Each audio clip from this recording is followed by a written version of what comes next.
Kwa sasa ukisema alikuwa naishi huko and you have been forced to move to this side, it gives the picture of the psychological stress that he's going through.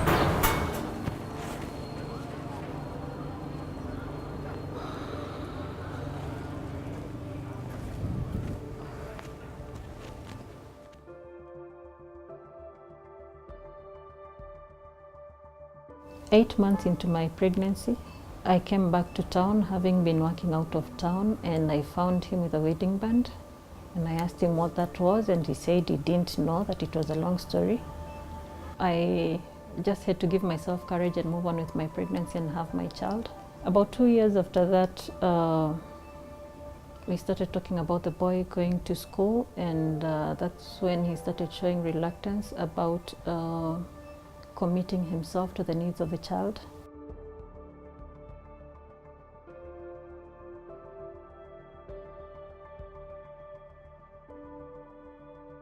We took the boy to Makini school, and he started paying school fees as per the fee structure, inclusive of related expenses, which were school uniform, school textbooks and stationaries, school meals, school transport, amongst others.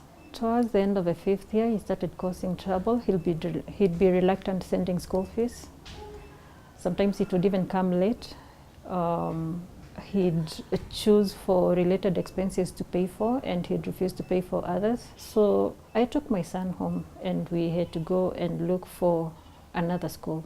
Starting 2015, his father has not paid for a single school-related activity. It's not been very easy, to a point that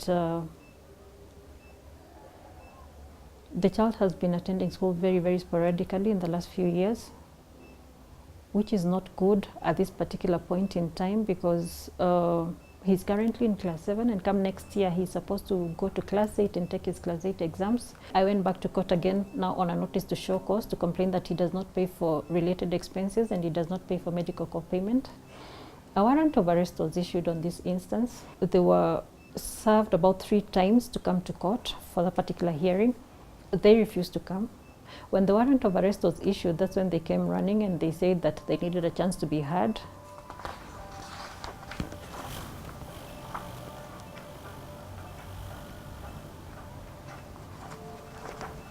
Allan was also mandated with the responsibilities for a comprehensive medical cover. He told me that he had gotten another cover for him. That was his official medical cover, and having given me that information, he refused to hand over the card to me. And I would call him when the child was sick, and I would tell him, you know, you need to go to hospital, and he would not respond. And that card was not handed over until after about 2 years, when I had to go to court complaining about his defaults. Allan Kute, the father of my son, works for the United Nations World Food Program Kenya office. He is someone who can afford to give the child a good foundation, like a good education. Like I said, he started him off on a very good foundation, and at some point he just decided to stop.